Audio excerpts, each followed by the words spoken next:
Good morning, everybody, and thank you for coming today to the conference in regards to Carlos Borges. So today, present here, we have myself, the child therapist, and I'm going to introduce everybody else in case you guys have never met before. So we have Martha Jones, the Section 23 teacher, Victor Stewart, the child and family therapist, Laura Coxwell, the art therapist, and Cindy Lam, the program coordinator. So today we will be addressing the most important issues, and we will be focusing on the strengths and challenges of the child in its context. For today I will give you guys a general idea of the client's current problems. We will talk about the recent protective factors supporting the optimal development.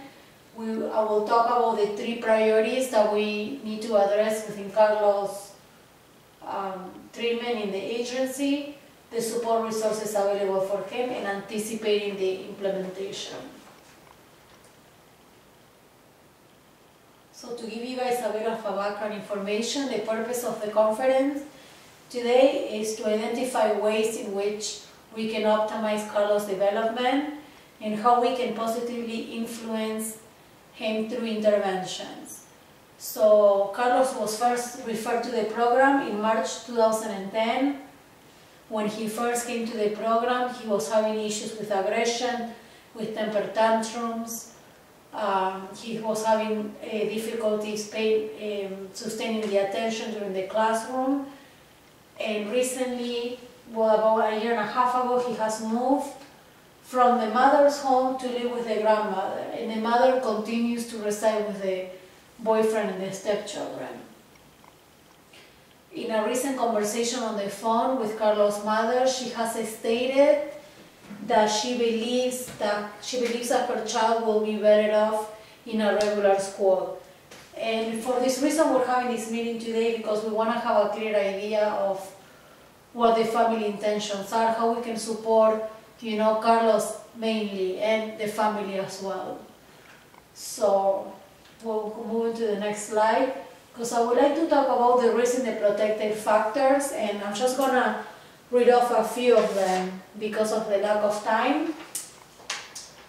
But in the context of the individual, some of the predisposing factors is obviously his diagnosis with attention deficit hyperactivity disorder.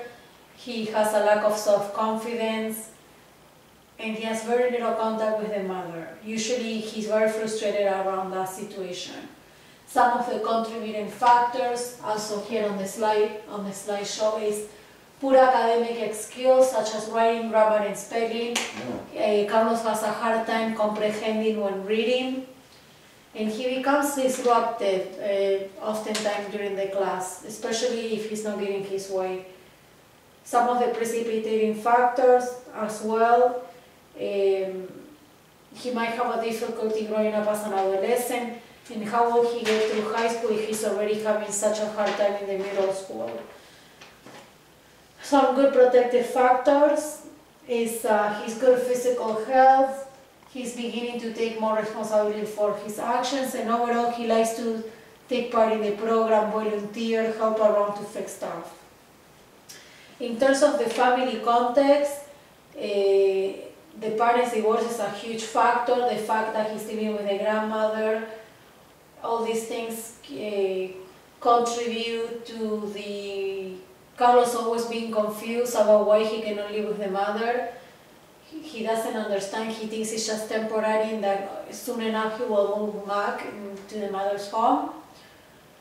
And some of the precipitating factors is conflicts with the grandmother, because the grandmother has a hard time managing his behavior. He cannot get him to come back in the night, and he's often playing until late hours in the night in the neighborhood. But some of the protective factors in regards to the family is the mother's willingness to seek help, and that's a really big piece. She often phones the program. She often phones the program when she has these issues managing Carlos' behavior with peers, very poor peer relationships, possesses a non-sportsmanship attitude. Like I said, if he starts, we're playing a game or whatnot, and he starts to lose, he will walk away, he will get really frustrated. He also stated that he doesn't need any friends, and you know, the consequence that this has on him is that peers usually don't like him and he might become isolated.